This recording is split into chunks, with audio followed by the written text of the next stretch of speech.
ಸ್ನೇಹಿತರೆ, ಮೀಡಿಯಾ ಮಾಸ್ಟರ್ಸ್ಗೆ ಸ್ವಾಗತ, ಸುಸ್ವಾಗತ. ಗೆಳೆಯರೆ, ನಾಯಿ ಬಾಲಕ್ಕೆ ಬೇಕಾದರೂ ದಬ್ಬೆ ಕಟ್ಟಿ ನೆಟ್ಟಗೆ ಮಾಡಬಹುದೇನೋ, ಆದರೆ ಪಾಕಿಸ್ತಾನವನ್ನು ಸರಿ ಮಾಡೋದಕ್ಕೆ ಡೊನಾಲ್ಡ್ ಟ್ರಂಪ್ ಅಲ್ಲ, ಯಾವ ದೇವದೂತ ಬಂದರೂ ಬಹುಶಃ ಸಾಧ್ಯವಾಗಲಿಕ್ಕಿಲ್ಲ. ಅವ್ರಿಗೊಂದು ಅಭ್ಯಾಸ ಆಗಿದೆ, ಭಾರತದ ಜೊತೆ ಕಿರಿಕ್ ಮಾಡ್ಕೊಳ್ಳೋದು, ಕಾಲು ಕೆರ್ಕೊಂಡು ಕ್ಯಾತೆ ತೆಕ್ಕೊಳ್ಳೋದು, ಒದೆ ತಿನ್ನೋದು ಮತ್ತು ಅಮೆರಿಕಾದ ಹತ್ರಕ್ಕೆ ಹೋಗಿ ಕಣ್ಣೀರು ಹಾಕ್ಕೊಂಡು ಕಾಲು ಹಿಡ್ಕೊಂಡು ಸಂಧಾನ ಮಾಡಿಸಿ ನಮ್ಮನ್ನು ಕಾಪಾಡಿ ಅಂತ ಬೇಡೋದು. ಆದರೆ ಈ ಬಾರಿ ಈ ಹಿಂದಿನ ಎಲ್ಲ ಘಟನೆಗಳಿಗಿಂತ ಪರಿಸ್ಥಿತಿ ಭಿನ್ನವಾಗಿ ಕಾಣ್ತಾ ಇದೆ. ಪಾಕಿಸ್ತಾನ ಅಮೆರಿಕಾದ ಬಳಿ ಬೇಡಿದ ನಂತರ ಕೂಡ, ಅಮೆರಿಕ ಸಾಕು ಅಂತ ಹೇಳಿದ ನಂತರ ಕೂಡ ಪಾಕಿಸ್ತಾನವೇ ಕರೆ ಮಾಡಿ ಸಾಕು ಮಹಾಸ್ವಾಮಿ ನಿಲ್ಲಿಸಿ ಇನ್ನು ಅಂತ ಕೇಳೋವರೆಗೆ ಭಾರತ ತನ್ನ ದಾಳಿಯನ್ನು ನಿಲ್ಲಿಸಿಲ್ಲ. ಅಷ್ಟೇ ಅಲ್ಲ, ಈ ಬಾರಿ ಪಾಕಿಸ್ತಾನದ ಒಳಗೆ ಭಾರತ ಇಟ್ಟ ಅಬ್ಬರ ಈ ಹಿಂದಿನ ಎಲ್ಲ ಸಂಘರ್ಷಗಳ ಸಮಯಕ್ಕಿಂತ ಭಿನ್ನವಾಗಿರೋದು ಮಾತ್ರ ಅಲ್ಲ, ನಿಮ್ಮ ನೆಲಕ್ಕೆ ಎಲ್ಲಿವರೆಗೆ ಬೇಕಾದರೂ ನಾವು ನುಗ್ಗುತ್ತೀವಿ ಅನ್ನೋ ಸಂದೇಶವನ್ನು ಕೊಡ್ತಾ ಇದೆ. ನಿಮ್ಮ ಸೇನಾ ಪ್ರಧಾನ ಕಚೇರಿ, ನಿಮ್ಮ ನ್ಯೂಕ್ಲಿಯರ್ ಬೇಸುಗಳು, ನಿಮ್ಮ ಕಮಾಂಡ್ ಸೆಂಟರ್ಗಳು ಯಾವುವು ಕೂಡ ನಮ್ಮ ಮಿಸೈಲ್ಗಳಿಂದ ದೂರ ಉಳಿದಿಲ್ಲ ಅನ್ನೋದನ್ನು ತೋರಿಸ್ಕೊಟ್ಟಿದೆ. ಅಷ್ಟೇ ಅಲ್ಲ, ಹೀಗೆ ಮುಂದುವರೆದ್ರೆ ಪಾಕಿಸ್ತಾನ ಡಿನ್ಯೂಕ್ಲಿಯರೈಸ್ ಆಗುತ್ತೆ ಅನ್ನೋ ಆತಂಕಕಾರಿ ಮಾಹಿತಿಯೊಂದು ಅಲ್ಲಿನ ಸೇನೆ ಮತ್ತು ಇಂಟೆಲಿಜೆನ್ಸ್ ವಲಯದಲ್ಲಿ ಓಡಾಡೋದಕ್ಕೆ ಶುರು ಮಾಡಿದ ನಂತರವೇ ಪಾಕಿಸ್ತಾನ ಸೀಸ್ ಫೈರ್ ಅಂತ ಗೋಳಾಡೋದಕ್ಕೆ ಶುರು ಮಾಡಿದ್ದು.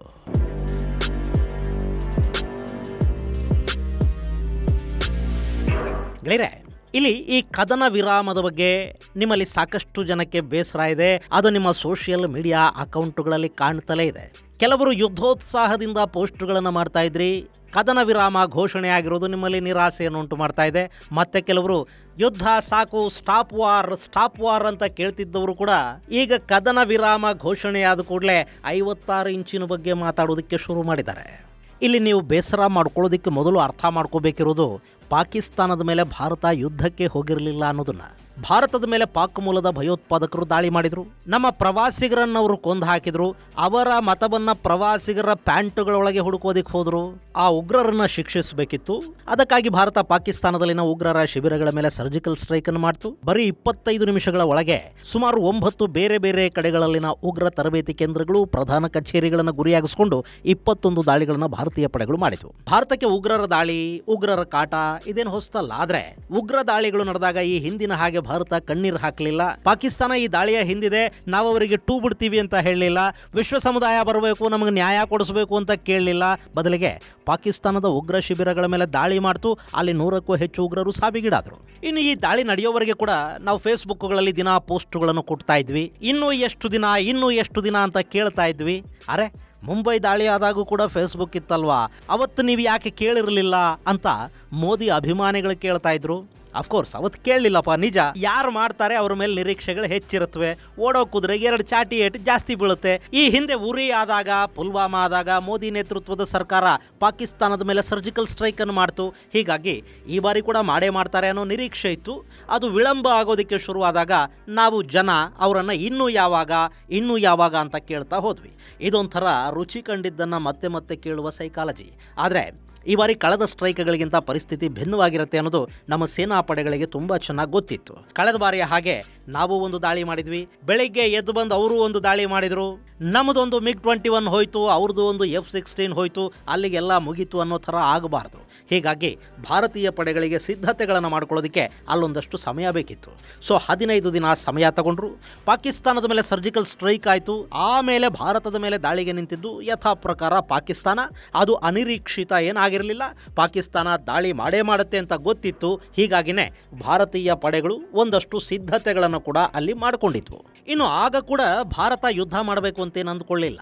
ಅವರ ಆ್ಯಕ್ಷನ್ಗೆ ರಿಯಾಕ್ಷನ್ ಕೊಡ್ತಾ ಹೋಗಬೇಕು ಅಂತ ಮಾತ್ರ ಅಂದ್ಕೊಳ್ತು.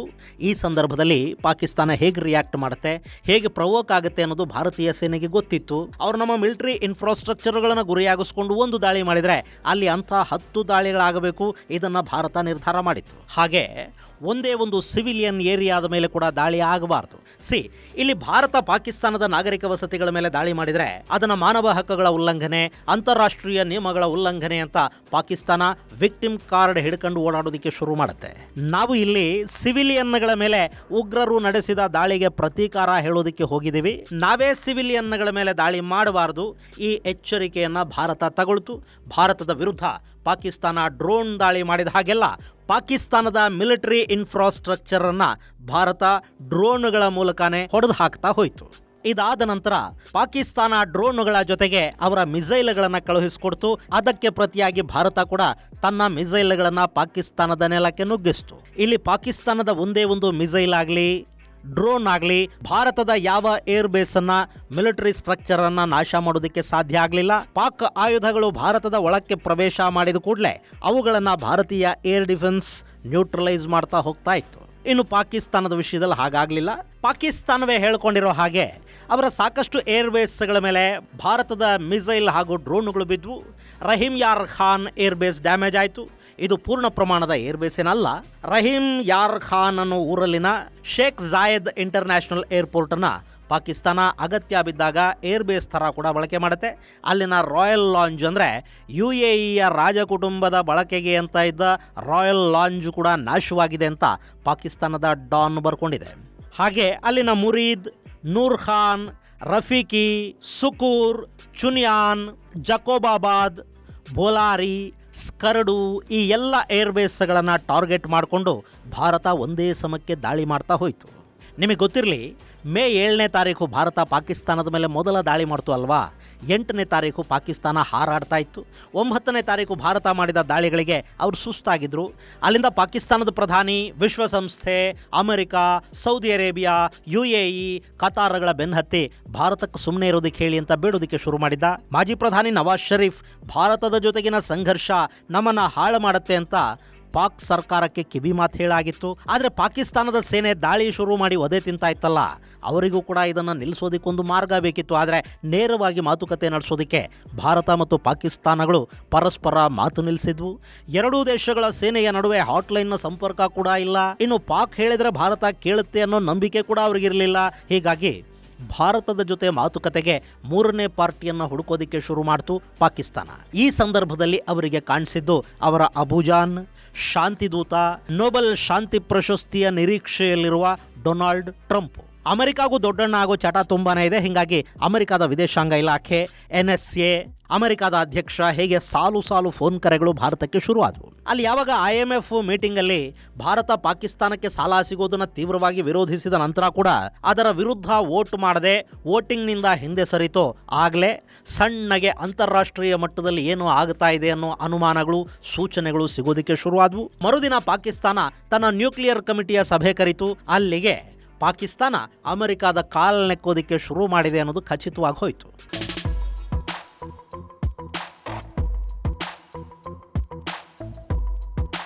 ಗೆಳೆಯರೆ, ಇದು ಅವರ ಹಳೆ ಚಾಳಿ. ಭಾರತ ಒದೆ ಕೊಡೋದಕ್ಕೆ ಶುರು ಮಾಡಿದ ಕೂಡಲೇ ಅಮೆರಿಕದ ಬಳಿ ಓಡಿ ಹೋಗ್ತಾರೆ. ಹಾಗಲ್ಲಿ ಮಾತುಕತೆಗಳನ್ನು ಮಾಡ್ತಾ ತಮ್ಮ ದೇಶದ ಜನರನ್ನು ಸಮಾಧಾನ ಮಾಡೋದಕ್ಕೆ ನ್ಯೂಕ್ಲಿಯರ್ ಬಾಂಬುಗಳ ಬಗ್ಗೆ ಮಾತಾಡೋದಕ್ಕೆ ಶುರು ಮಾಡ್ತಾರೆ. ಇದು ಪಾಕಿಸ್ತಾನಕ್ಕಿರುವ ಹಳೆ ಅಭ್ಯಾಸ. ಈ ಬಾರಿ ಕೂಡ ಅದೇ ಆಯಿತು. ಇನ್ನು ಇಲ್ಲಿ ಪಾಕಿಸ್ತಾನ ತೀವ್ರ ಪ್ರಮಾಣದಲ್ಲಿ ಬೆಚ್ಚಿ ಬಿದ್ದಿದ್ದು, ಹೆದರಿದ್ದು ಯಾವಾಗ ಗೊತ್ತಾ? ರಾವಲ್ಪಿಂಡಿಯ ಏರ್ ಬೇಸ್ಗಳ ಮೇಲೆ ದಾಳಿ ನಡೆದಾಗ. ಪಿಂಡಿ ಅನ್ನೋದು ಕೇವಲ ಪಾಕಿಸ್ತಾನದ ಒಂದು ನಗರ ಮಾತ್ರ ಅಲ್ಲ, ಅದು ಪಾಕಿಸ್ತಾನದ ಸೇನೆಯ ಪ್ರಧಾನ ಕಚೇರಿ ಇರೋ ಜಾಗ ಕೂಡ. ಪಾಕಿಸ್ತಾನದ ಸೇನೆ ಪಾಲಿಗೆ ರಾಜಧಾನಿ ಇದ್ದಂತೆ ಈ ರಾವಲ್ಪಿಂಡಿ. ಅದು ಪಾಕ್ ಸೇನೆಯ ಪಾಲಿಗೆ ತಲೆ, ಹೃದಯ, ಪ್ರತಿಯೊಂದು ಕೂಡ. ಅಂಥ ಪಿಂಡಿಯ ಏರ್ ಬೇಸನ್ನು ಹೊಡೆಯೋ ಮೂಲಕ ನಿಮ್ಮ ಸೇನೆಯ ಮುಖ್ಯ ಕಚೇರಿ ಕೂಡ ನಮ್ಮ ಕೈಯಳತೆಯಲ್ಲೇ ಇದೆ, ಹುಷಾರ್ ಅನ್ನೋ ಸಂದೇಶವನ್ನು ಭಾರತ ಪಾಕಿಸ್ತಾನಕ್ಕೆ ಕೊಡ್ತು. ಮತ್ತೊಂದು ಕಡೆ ಅವರು ಭಾರತಕ್ಕೆ ಕಳುಹಿಸ್ತಾ ಇದ್ದ ಶಾಹೀನ್, ಅಬ್ದಾಲಿಗಳು ಇಲ್ಲಿ ಕೆಲಸ ಮಾಡಲಿಲ್ಲ. ಭಾರತದ 3 ಹಂತಗಳ ಏರ್ ಡಿಫೆನ್ಸ್ ಸಿಸ್ಟಮ್ ಪಾಕಿಸ್ತಾನದಿಂದ ಬಂದ ಯಾವ ಏರಿಯಲ್ ಆಬ್ಜೆಕ್ಟು ಭಾರತದ ಒಳಗೆ ಜೀವಂತವಾಗಿ ಬಾರದ ಹಾಗೆ ನೋಡ್ಕೊಳ್ತು. ನಮ್ಮಲ್ಲಿ ಬಿದ್ದಿದ್ದು ಅವುಗಳ ಅವಶೇಷಗಳು ಮಾತ್ರ. ಇದು ಪಾಕಿಸ್ತಾನವನ್ನು ಇನ್ನೂ ಹೆಚ್ಚು ಗಾಬರಿಗೀಡಾಗೋ ಹಾಗೆ ಮಾಡ್ತು. ಜೊತೆಗೆ ಅಲ್ಲಿನ ಏರ್ ಬೇಸ್ಗಳ ಮೇಲೆ ಬ್ರಹ್ಮೋಸ್ ದಾಳಿ ಶುರುವಾಗಿ ಏರ್ ಬೇಸ್ಗಳು ಉಳಿಸಾಕ್ತಾ ಹೋಗ್ತಿದ್ದಂತೆ ಪಾಕಿಸ್ತಾನದ ಸೇನೆಯಲ್ಲಿ ಇದ್ದಕ್ಕಿದ್ದ ಹಾಗೆ ಒಂದು ಹೈ ಅಲರ್ಟ್ ಮೆಸೇಜ್ ಓಡಾಡೋದಕ್ಕೆ ಶುರು ಮಾಡ್ತು. ಗೆಳೆಯರೆ, ಭಾರತದ ಬ್ರಹ್ಮೋಸ್ ಆಕಾಶಕ್ಕೆ ಏರುವವರೆಗೆ ಪಾಕಿಸ್ತಾನ ಅಷ್ಟೊಂದು ಹೆದರಿರಲಿಲ್ಲ. ಆದರೆ ಯಾವಾಗ ಬ್ರಹ್ಮೋಸ್ ಅನ್ನು ಕೂಡ ಭಾರತ ಬಳಸೋದಕ್ಕೆ ಶುರು ಮಾಡ್ತೋ ಅಲ್ಲಿಗೆ ಪಾಕಿಸ್ತಾನಕ್ಕೆ ಒಂದು ವಿಷಯ ಅರ್ಥ ಆಯಿತು. ಈ ಬಾರಿ ಭಾರತ ಪಾಕಿಸ್ತಾನದಲ್ಲಿ ಸಾಕಷ್ಟು ನಷ್ಟವನ್ನು ಉಂಟು ಮಾಡದೆ ಬಿಡೋದಿಲ್ಲ ಅನ್ನೋದನ್ನ ಅವರು ಅರ್ಥ ಮಾಡಿಕೊಂಡ್ರು. ಹಾಗೆ ಅಲ್ಲೊಂದು ಹೈ ಅಲರ್ಟ್ ಮೆಸೇಜ್ ಓಡಾಡೋದಕ್ಕೆ ಶುರು ಆಯಿತು. ಭಾರತದ ಮುಂದಿನ ಟಾರ್ಗೆಟ್ ಪಾಕಿಸ್ತಾನದ ನ್ಯೂಕ್ಲಿಯರ್ ಬೇಸ್ಗಳು ಮತ್ತು ಪವರ್ ಪ್ರಾಜೆಕ್ಟ್ಗಳು ಅನ್ನೋ ಸುದ್ದಿಯೊಂದು ಅಲ್ಲಿ ವಿಪರೀತ ಪ್ರಮಾಣದಲ್ಲಿ ಸೇನೆ ಹಾಗೂ ಇಂಟೆಲಿಜೆನ್ಸ್ ವಲಯದಲ್ಲಿ ಓಡಾಡೋದಕ್ಕೆ ಶುರು ಮಾಡ್ತು. ಭಾರತ ನಿಜಕ್ಕೂ ಅವುಗಳನ್ನ ಟಾರ್ಗೆಟ್ ಮಾಡ್ಕೊಂಡಿತ್ತ ಗೊತ್ತಿಲ್ಲ. ಆದರೆ 10ನೇ ತಾರೀಕಿನ ನಂತರ ಕೂಡ ದಾಳಿ ಮುಂದುವರೆದಿದ್ದೇ ಆಗಿದ್ದಿದ್ರೆ ಬಹುಶಃ ಭಾರತಕ್ಕಲ್ಲಿ ನ್ಯೂಕ್ಲಿಯರ್ ಫೆಸಿಲಿಟಿಗಳು ಹಾಗೂ ಪವರ್ ಸ್ಟೇಷನ್ಗಳು ಬಿಟ್ಟರೆ ಹೊಡೆಯೋದಕ್ಕೆ ಬೇರೆ ಏನು ಇರ್ತಿರ್ಲಿಲ್ವೋ ಏನೋ. ಯಾವಾಗ ಇಂಥದ್ದೊಂದು ಹೈ ಅಲರ್ಟ್ ಶುರುವಾಯಿತೋ ಪಾಕಿಸ್ತಾನ ಮತ್ತೆ ತಡ ಮಾಡಲಿಲ್ಲ. ಅಮೆರಿಕ ಸೇರಿದಂತೆ ಅವರ ಎಲ್ಲ ಪಾಲುದಾರರು, ದಾನಿಗಳು, ಭಿಕ್ಷೆ ಹಾಕೋರು ಯಾರೆಲ್ಲ ಇದ್ರೋ ಅವರೆಲ್ಲರ ಕಾಲಿಗೂ ಬಿತ್ತು. ಏನಾದರೂ ಮಾಡಿ ಭಾರತದ ಜೊತೆಗಿನ ಸಂಘರ್ಷವನ್ನು ನಿಲ್ಲಿಸಿ ಅಂತ ಕೇಳೋದಕ್ಕೆ ಶುರು ಮಾಡ್ತು. ಆಗಲೇ ಅಮೆರಿಕ ಪಾಕಿಸ್ತಾನವನ್ನು ಗಟ್ಟಿ ದನಿಯಲ್ಲಿ ಗದರಿದ್ದು ಮತ್ತು ತುರ್ತಾಗಿ ಹಾಟ್ಲೈನನ್ನು ಓಪನ್ ಮಾಡಿಕೊಂಡು ಭಾರತದ ಜೊತೆ ಮಾತುಕತೆಗಳನ್ನು ಶುರು ಮಾಡಿ ಅಂತ ಆದೇಶವನ್ನು ಕೊಟ್ಟಿತು. ನೀವು ಗಮನಿಸಿರಬೇಕು, ಯುದ್ಧ ನಿಲ್ಲಿಸೋದಕ್ಕೆ ಅಮೆರಿಕಾಗೆ ಪಾಕಿಸ್ತಾನದ ಶಹಬಾಜ್ ಧನ್ಯವಾದಗಳನ್ನು ಹೇಳ್ತಾನೆ. ಡೊನಾಲ್ಡ್ ಟ್ರಂಪ್ ಕೂಡ 48 ಗಂಟೆಗಳ ಮಾತುಕತೆಯ ನಂತರ ಇಬ್ಬರು ಕದನ ವಿರಾಮಕ್ಕೆ ಒಪ್ಪಿದ್ದಾರೆ ಅಂತ ಹೇಳ್ಕೋತಾರೆ. ಆದರೆ ಭಾರತ ಎಲ್ಲೂ ಕೂಡ ಅಮೆರಿಕಾದ ಹೆಸರನ್ನು ಹೇಳೋದಕ್ಕೆ ಹೋಗಿಲ್ಲ. ಪಾಕಿಸ್ತಾನದ DGMO ಅಂದರೆ director general of military operations ಭಾರತದ DGMO ಜೊತೆ ನೇರವಾಗಿ ಮಾತುಕತೆಗಳನ್ನು ಮಾಡಿದ್ದಾರೆ. ಅವರೇ ನಮಗೆ ಮೊದಲು ಕಾಲ್ ಮಾಡಿದ್ದಾರೆ. ಹೀಗಾಗಿ ತಾತ್ಕಾಲಿಕವಾಗಿ ಸೀಸ್ ಫೈರನ್ನು ಮಾಡ್ತಾ ಇದ್ದೀವಿ, ಮುಂದಿನ ಮಾತುಕತೆಗಳು 12ನೇ ತಾರೀಖಿಗೆ ಅಂತ ಅಷ್ಟೇ ಹೇಳ್ತು ಭಾರತ. ಅಲ್ಲಾಗಿದ್ದು ಅದೇನೆ. ಹಿಂದೆ ಯಾರು ನಿಂತಿದ್ರು, ಯಾರು ಯಾರಿಗೆ ಯಾವ ಜಮ್ ವಾಟರ್ ಬಿಟ್ಟರು ಅನ್ನೋದಕ್ಕಿಂತ ಮುಖ್ಯವಾಗಿ ಮಧ್ಯಾಹ್ನ 3:30ಕ್ಕೆ ಪಾಕಿಸ್ತಾನದ DGMO major general Kashif Abdullah ಭಾರತದ DGMO ಲೆಫ್ಟಿನೆಂಟ್ ಜನರಲ್ ರಾಜೀವ್ ಘಾಯ್ ಅವರನ್ನ ಫೋನ್ ಲೈನ್ ಮೂಲಕ ಸಂಪರ್ಕಿಸ್ತಾನೆ. ಕದನ ವಿರಾಮದ ಬಗ್ಗೆ ಆತ ಮನವಿ ಮಾಡ್ಕೋತಾನೆ.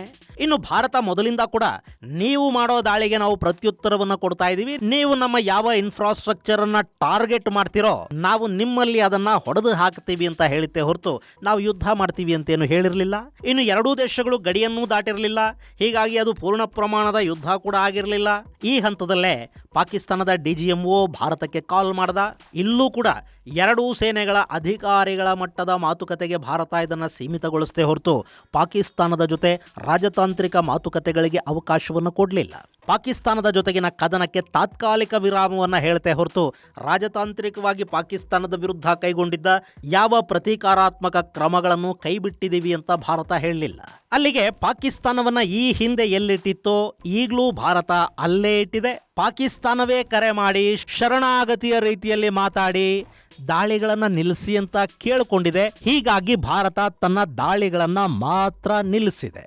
ಇನ್ನು ಹೀಗೆ ಭಾರತ ಸಂಜೆ 5 ಗಂಟೆಯ ನಂತರ ನಾವು ಕದನ ವಿರಾಮವನ್ನು ಮಾಡಿದ್ದೀವಿ ಅಂತ ಅಧಿಕೃತವಾಗಿ 6 ಗಂಟೆಗೆ ಹೇಳಿದ ನಂತರ ಕೂಡ 7:30ವರೆಗೆ ಪಾಕಿಸ್ತಾನದ ಕಡೆಯಿಂದ LOCಯಲ್ಲಿ ಶೆಲ್ ದಾಳಿ ನಡೀತಿತ್ತು. ಹಾಗೆ ಭಾರತ ಕೂಡ ಅಲ್ಲಿ ಅದೇ ರೀತಿಯ ಉತ್ತರವನ್ನು ಕೊಡ್ತಾ ಹೋಯಿತು. ಪಾಕಿಸ್ತಾನದಲ್ಲೂ ಸಾಕಷ್ಟು ಸಾವು ನೋವುಗಳಾಗಿವೆ. ಇಷ್ಟಾದ ನಂತರ ಭಾರತದ ವಿದೇಶಾಂಗ ಕಾರ್ಯದರ್ಶಿ ಮಿಸ್ರಿ ಮತ್ತೆ ಮಾಧ್ಯಮಗಳ ಮುಂದೆ ಬರ್ತಾರೆ. ಪಾಕಿಸ್ತಾನ ಗಡಿಯಲ್ಲಿ ಸೀಸ್ ಫೈರ್ ಉಲ್ಲಂಘನೆ ಮಾಡಿದರೆ ಅವರಿಗೆ ತಕ್ಕ ಉತ್ತರ ಕೊಡೋದಕ್ಕೆ ನಮ್ಮ ಸೇನೆಗೆ ಆದೇಶವನ್ನು ಕೊಡಲಾಗಿದೆ. ಇಲ್ಲಿ ಸೇನೆ ಸರ್ವಸ್ವತಂತ್ರವಾಗಿ ಆಯಾ ಸಂದರ್ಭಕ್ಕೆ ಬೇಕಾದ ನಿರ್ಧಾರಗಳನ್ನು ತಗೊಳ್ಳುತ್ತೆ ಅಂತ ಹೇಳಿದ್ದೇ ತಡ ಪಾಕಿಸ್ತಾನದಿಂದ ಎಲ್ಲ ದಾಳಿಗಳು, ಶೆಲ್ಲುಗಳು, ಗನ್ ಶಾಟುಗಳು ಎಲ್ಲ ನಿಂತೋದ್ವು. ಅಕಸ್ಮಾತ್ ಅಲ್ಲಿ ರಾತ್ರಿ ದಾಳಿ ಮುಂದುವರೆದಿದ್ದೆ ಆದರೆ ಭಾರತ ಪ್ರತಿ ದಾಳಿಯನ್ನ ಮಾಡುತ್ತೆ ಅನ್ನೋ ಭಯ ಪಾಕಿಸ್ತಾನಕ್ಕಿತ್ತು. ಹೀಗಾಗಿ ನಾವು ಎಲ್ಲ ಅಧಿಕಾರವನ್ನ ಭಾರತೀಯ ಸೇನೆಗೆ ಕೊಟ್ಟಿದ್ದೀವಿ ಅಂತ ಮಿಸ್ರಿ ಅವರು ಹೇಳಿದ ಕೂಡಲೇ ತಮ್ಮ ಶೆಲ್ಲುಗಳ ಸದ್ದನ್ನ ನಿಲ್ಲಿಸಿದ್ರು. ರಾತ್ರಿ 11 ಗಂಟೆ ನಂತರ ಕಾಶ್ಮೀರ ಸದ್ದಿಲ್ಲದೆ ಪ್ರಶಾಂತವಾಗಿ ನಿದ್ದೆ ಕೂಡ ಮಾಡ್ತು.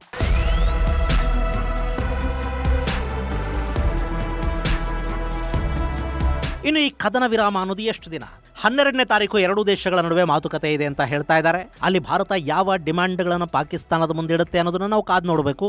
ಹಾಗೆ ಕಾಶ್ಮೀರದ ಸಮಸ್ಯೆಯನ್ನು ಬಗೆಹರಿಸೋದಕ್ಕೆ ನಾನು ಸಿದ್ಧ ಅಂತ ಅಮೆರಿಕದ ಶಾಂತಿದೂತ ಮತ್ತೆ ಹೇಳಿದ್ದಾನೆ. ಅದನ್ನು ಭಾರತ ಈ ಹಿಂದೆ ಕೂಡ ಸೀರಿಯಸ್ ಆಗಿ ತಗೊಂಡಿಲ್ಲ, ಈಗಲೂ ತಗೊಳ್ಳೋದಿಲ್ಲ ಅನ್ಸುತ್ತೆ. ಯಾಕೆಂದ್ರೆ ಕದನ ವಿರಾಮದ ಸಂದರ್ಭದಲ್ಲೂ ಅಮೆರಿಕದ ಹೆಸರನ್ನೆಲ್ಲೂ ಭಾರತ ಹೇಳಿಲ್ಲ. ಅಂದರೆ ಭಾರತ ಪಾಕ್ ವಿಷಯದಲ್ಲಿ ಮೂರನೆಯವರ ಹಸ್ತಕ್ಷೇಪವನ್ನು ಬಯಸೋದಿಲ್ಲ ಅನ್ನೋ ಸ್ಪಷ್ಟ ಸಂದೇಶವನ್ನು ಇಲ್ಲಿ ಅಮೆರಿಕಾಗೂ ಕೊಟ್ಟಿದೆ. ಅಲ್ಲಿಗೆ ಎರಡೂ ದೇಶಗಳ ನಡುವಿನ ಸಂಘರ್ಷಕ್ಕೊಂದು ತಾತ್ಕಾಲಿಕ ವಿರಾಮ ಬಿದ್ದಿದೆ. ಇನ್ನು ಒಂದೇ ಒಂದು ಭಯೋತ್ಪಾದಕ ದಾಳಿ ಭಾರತದ ಮೇಲೆ ನಡೆದರೂ ನಾವು ಅದನ್ನು ಆಕ್ಟ್ ಆಫ್ ವಾರ್ ಅಂತ ಪರಿಗಣಿಸ್ತೀವಿ ಅಂತ ಭಾರತ ಹೇಳಿದೆ. ಹೀಗಾಗಿ ಮುಂದೆ ಮಾತುಕತೆಗಳು ಏನು ನಡೆಯುತ್ತವೆ ಅನ್ನೋದನ್ನು ನಾವು ಸೋಮವಾರ ನೋಡೋಣ.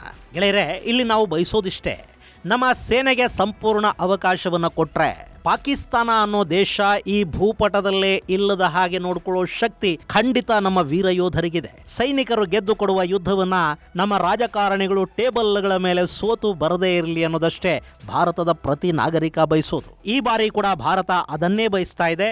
ಸಿಂಧೂ ನದಿ ನೀರಿನ ಒಪ್ಪಂದವನ್ನ ಅಮಾನತಲ್ಲಿಟ್ಟಿದ್ದೀರಿ. ಅದು ಅಮಾನತಲ್ಲೇ ಇರೋದರ ಒಳಗಾಗಿ ಸಿಂಧೂ ನದಿಯ ಮೇಲೆ ನಿರ್ಮಾಣ ಮಾಡಿಕೊಳ್ಳಬಹುದಾದ ಎಲ್ಲ ಇನ್ಫ್ರಾಸ್ಟ್ರಕ್ಚರ್ ಭಾರತ ನಿರ್ಮಾಣ ಮಾಡ್ಕೋಬೇಕು. ಯಾವ ಸಂದರ್ಭ ಸಂದರ್ಭದಲ್ಲಿ ಬೇಕಿದ್ರೂ ಸಿಂಧೂ ನದಿಯನ್ನ ಸಂಪೂರ್ಣವಾಗಿ ಭಾರತ ಡೈವರ್ಟ್ ಮಾಡ್ಕೊಳ್ಳೋದಕ್ಕೆ ಬೇಕಾದ ವ್ಯವಸ್ಥೆಗಳನ್ನು ಮಾಡ್ಕೋಬೇಕು. ಜೊತೆಗೆ ಸಿಂಧೂ ನದಿಯ 80% ನೀರು ಪಾಕಿಸ್ತಾನಕ್ಕೆ ಹೋಗುತ್ತಲ್ಲ, ಆ ನೀರು ಹಂಚಿಕೆಯಲ್ಲಾದ ಅನ್ಯಾಯವನ್ನ ಸರಿಪಡಿಸ್ಕೊಳ್ಳೋದ್ರ ಬಗ್ಗೆ ಕೂಡ ಭಾರತ ಈ ಹಂತದಲ್ಲಿ ಒಂದಷ್ಟು ಕಠಿಣ ಹೆಜ್ಜೆಗಳನ್ನ ಇಡಬೇಕಾದ ಅಗತ್ಯ ಇಲ್ಲಿದೆ. ಅದನ್ನ ಇವರು ಹೇಗೆ ಹ್ಯಾಂಡಲ್ ಮಾಡ್ತಾರೆ ಅನ್ನೋದನ್ನ ಕಾದು ನೋಡೋಣ. ಇದು ಗೆಳೆಯರೆ ಕದನ ವಿರಾಮದ ಹಿಂದಿನ ಒಂದಷ್ಟು ಮಾಹಿತಿ. ಮುಂದಿನ ಸಂಚಿಕೆಯಲ್ಲಿ ಮತ್ತಷ್ಟು ವಿಶೇಷಗಳ ಜೊತೆ ಮತ್ತೆ ಭೇಟಿಯಾಗೋಣ. ಅಲ್ಲಿವರೆಗೆ ಜೈ ಹಿಂದ್, ಜೈ ಕರ್ನಾಟಕ.